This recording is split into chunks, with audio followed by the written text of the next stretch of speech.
هو انا ينفع احضن 3 بيضات تحت جوز واحد ويطلعوا لي ال3 زغاليل بالشكل ده تحت حضان واحد؟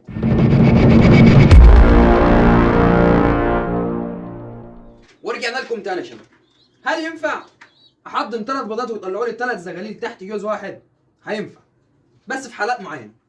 اولا انا ما انصحكش غير تعمل الحركه دي غير لو انت مزنوق فعلا، يعني خلاص انا لازم احضن 3 تحت جوز واحد او 4 عادي. اول حاجه، في حمام معين اللي انت ممكن تحضن تحته 3 بيضات معاك. اول حاجه كريزليات وزواجل.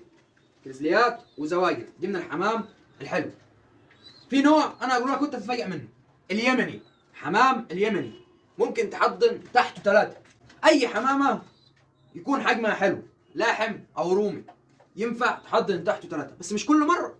مش كل مره تحضن تحته 3 لان انت كده بتهلك الجوز اللي عندك.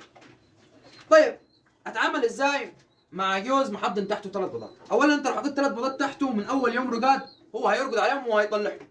والمشكله مش في اول 5 6 ايام او 7 ايام، المشكله في اول ما الزغاليل بتكبر وتبقى في سن البطش او تعدي يعني ال7 ايام.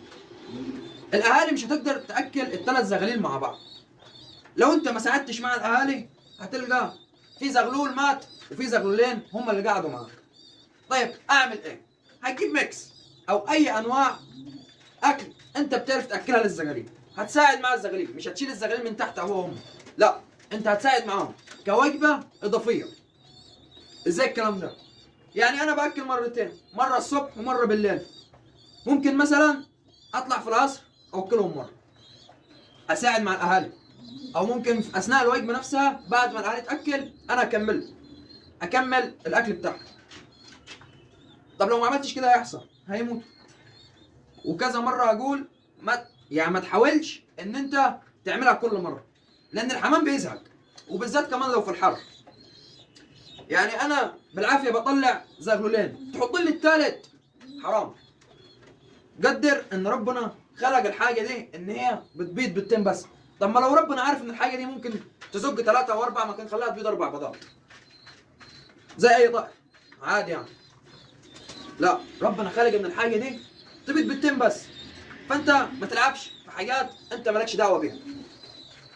طيب انا حضنت مره والثاني والثالث، يا عم الجوز هيتعب، ما تعملش كده تاني. بص يا باشا، متى ما تحضنش 3 تحت جوز حتى لو هو من الانواع اللي كنت ممكن تحط تحتيه؟